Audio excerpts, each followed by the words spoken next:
Begitu Abi membuka jaketnya, ternyata sosok tersebut ada di rakitnya Abi.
Assalamualaikum warahmatullahi wabarakatuh. Kembali lagi bersama saya Dila Fitria di acara Di Teror. Di sini tentang horor.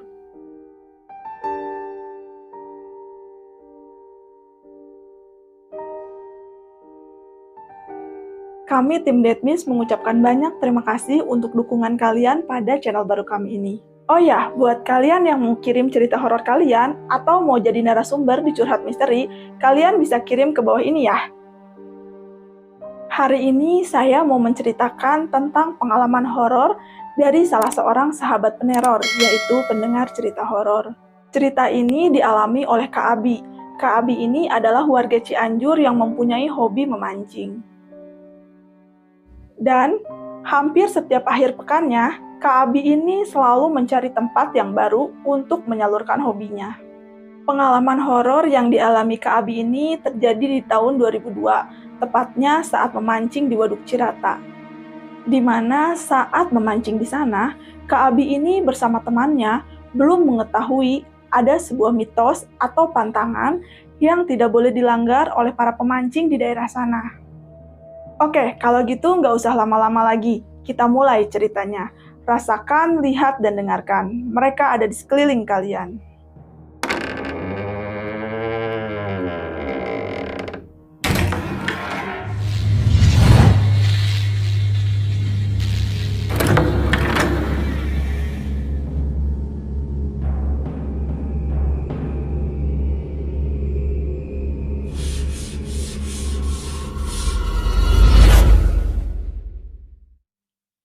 Awal mula cerita ini terjadi ketika salah seorang temannya Abi yang bernama Yusuf mengajak Abi untuk memancing.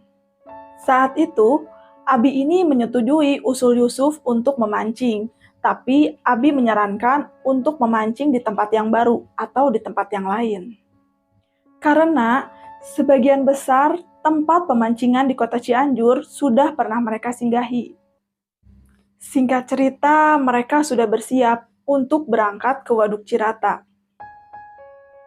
Mereka berangkat menggunakan sepeda motor, dan mereka juga sudah mempersiapkan alat pancing, juga perbekalan baju selama 2 hari. Mereka berangkat dari Cianjur kurang lebih pukul 7 malam. Sepanjang perjalanan, jalan itu benar-benar sepi. Terlebih ketika mereka melewati sebuah jalan yang dipenuhi oleh pohon-pohon yang tinggi dan besar. Saat di perjalanan, mereka ini mulai merasa tidak enak hati, dan beberapa kali juga motornya ini sempat mogok. Beruntung, motor mereka kembali jalan lagi setelah mereka mencoba dengan beberapa cara. Sekitar 1 jam 30 menit perjalanan yang mereka tempuh, akhirnya mereka ini sampai di Waduk Cirata. Mereka langsung bertanya pada warga sekitar tentang tempat pemancingan di Waduk Cirata. Permisi Pak, mau nanya, kalau pemancingan di Waduk Cirata di sebelah mana ya Pak? Oh, akang-akang mau pada mancing ya?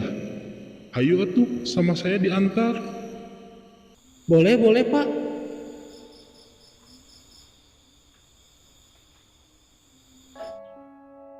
Salah seorang warga menunjukkan sebuah tempat pemancingan yang cukup nyaman. Tempatnya itu berada di atas rakit.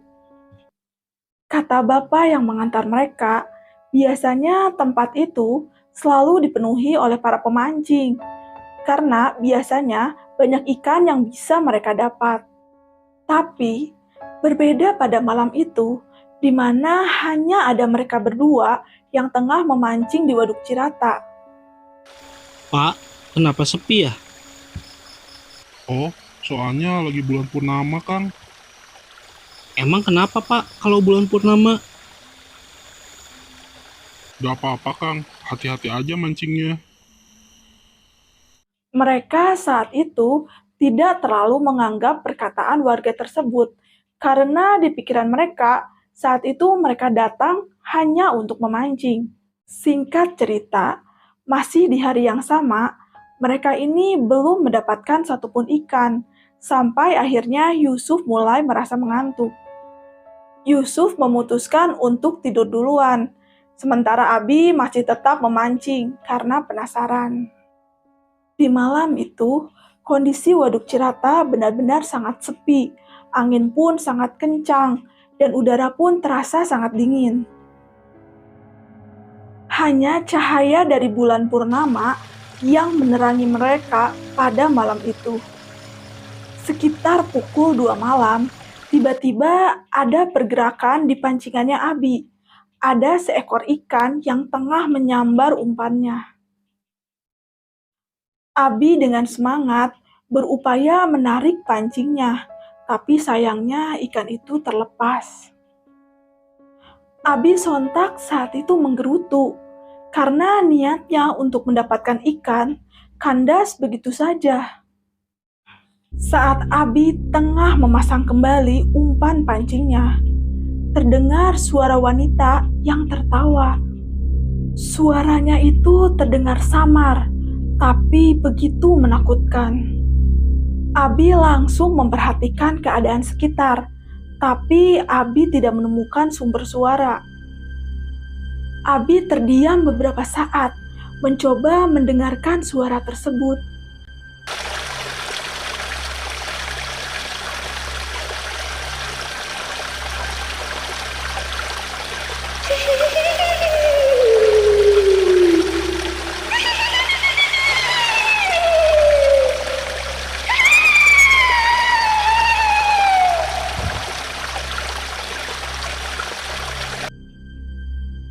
Suaranya terdengar begitu melengking, membuat bulu kuduk Abi semakin merinding.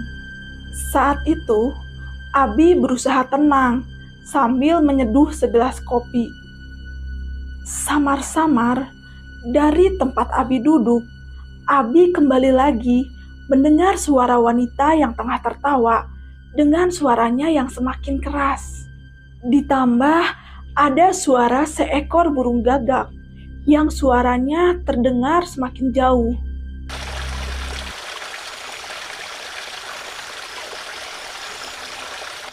Sup, bangun. Ada suara burung gagak. Hah? Suara burung gagak?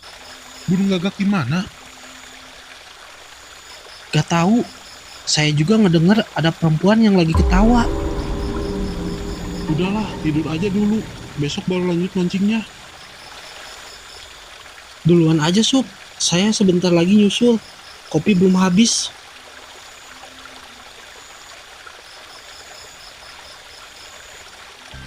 Tidak berapa lama, Yusuf kembali tertidur, sedangkan Abi masih menikmati segelas kopinya, juga menikmati rokok yang masih ada di tangannya.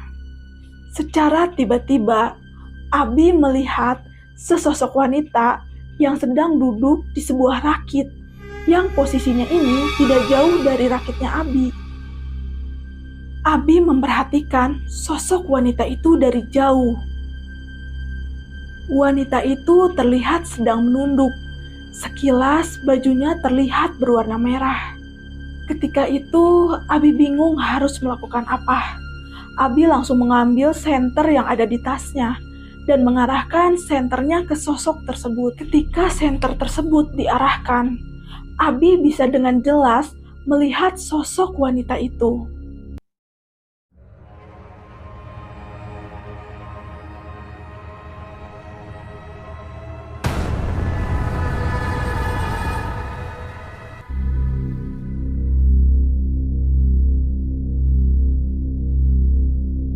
Sosok wanita dengan rambut panjang tergerai sampai menyentuh ujung kakinya.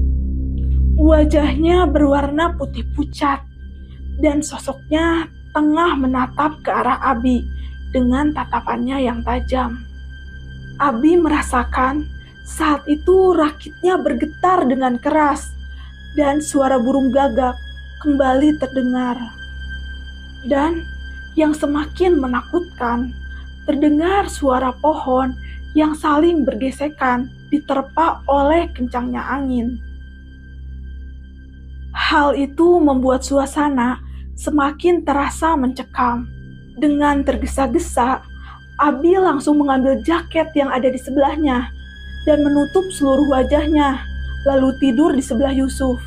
Sekujur tubuhnya semakin terasa dingin dan bergetar.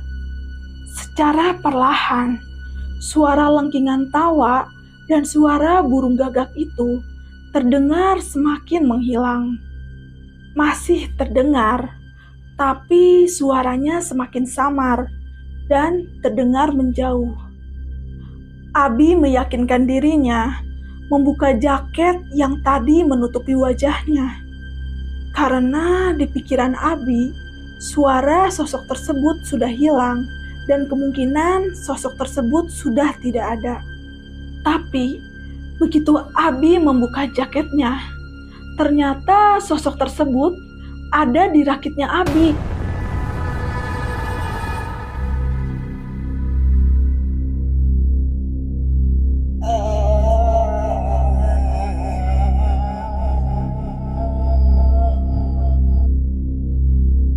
Sosok wanita itu sedang duduk di tepi rakit sambil memainkan air. Dan secara perlahan membalikan wajahnya, lalu menatap ke arah Abi. Abi langsung berteriak saat itu, dan tidak lama dia tidak sadarkan diri. Ketika di pagi harinya, Yusuf baru saja terbangun dari tidurnya. Dia merasa heran, karena saat itu Abi tidak ada di rakit. Yusuf berusaha mencari Abi, dan ternyata Abi ditemukan ada di rakit pemancingan yang lain. Bi, bangun Bi. Kamu kenapa ada di rakit ini? Saya juga nggak tahu. Semalam saya didatangi kuntilanak merah. Hah? Kuntilanak merah? Iya, rambutnya panjang terakhir saya lihat. Kuntilanak merah itu ada di rakit kita. Wajahnya menyeringai. Udah itu saya nggak ingat lagi kejadiannya kayak gimana.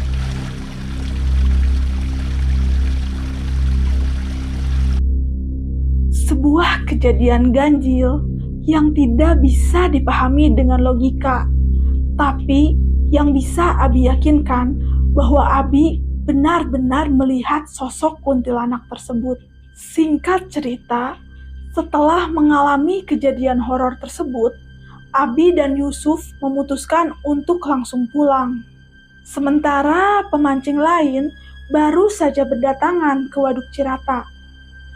Salah seorang pemancing yang baru saja datang menyapa mereka. Kenapa udah pada pulang lagi, Kang? Dapat ikan berapa? Belum dapet, Kang. Semalam nyoba mancing tapi sepi. Malah teman saya ngeliat kuntilanak merah. Itu mah udah biasa, Kang. Namanya si Merah. Dia penunggu di sini, suka nampakin kalau ada bulan purnama. Tapi biasanya kalau udah nampakin suka jadi banyak ikan, Kang, di sini. Udah mancing lagi aja, Kang. Anggap aja semalam mah lagi apes. Siapa tahu bisa bawa banyak ikan pulangnya. Abi dan Yusuf yang sudah mendengar penjelasan dari pemancing lain akhirnya menunda kepulangan mereka dan mereka memutuskan untuk ikut memancing lagi. Dan benar saja, Setelah beberapa saat, banyak pemancing yang mendapatkan ikan, termasuk Abi dan Yusuf, yang juga mendapatkan ikan yang cukup banyak. Setelah hari menjelang sore, mereka memutuskan untuk pulang. Selain membawa banyak ikan, mereka juga membawa banyak pengalaman horor dari teman-teman sesama pemancing di Waduk Cirata. Dari mulai pemancing yang pernah didatangi sosok genderuwo yang tinggi besar, bahkan ada juga pemancing yang pernah melihat sosok api yang tengah melayang atau biasanya disebut banaspati. Bagi sebagian pemancing, terutama pemancing di malam hari, kejadian horor atau pengalaman horor merupakan hal yang biasa mereka temui. Mereka kerap mendapatkan gangguan, tapi hal tersebut tidak membuat mereka berhenti untuk memancing. Karena kejadian horor bisa terjadi di mana saja, bukan hanya di Waduk Cirata. Sampai saat ini, meski banyak kejadian mistis di Waduk Cirata, tapi Waduk Cirata masih menjadi salah satu tempat wisata yang digemari oleh banyak orang. Dan Waduk Cirata ini masih menjadi surganya pemancing dan juga surganya ikan untuk para pemancing. Sampai saat ini, baik Kak Abi maupun Kak Yusuf di waktu liburnya masih tetap memancing. Terima kasih banyak untuk Kak Abi yang sudah berbagi pengalaman horornya. Semoga sehat dan sukses selalu ya. Terima kasih juga untuk sahabat Detmis yang sudah menonton dan mendengarkan pengalaman horor mancing malam di Waduk Cirata ini dari Kak Abi sampai dengan selesai. Mohon maaf apabila masih banyak kekurangan, karena kami ini masih YouTuber pemula yang terus belajar setiap harinya. Sampai jumpa di acara di teror selanjutnya. Rasakan, lihat, dan dengarkan. Mereka ada di sekeliling kalian. Wassalamualaikum warahmatullahi wabarakatuh.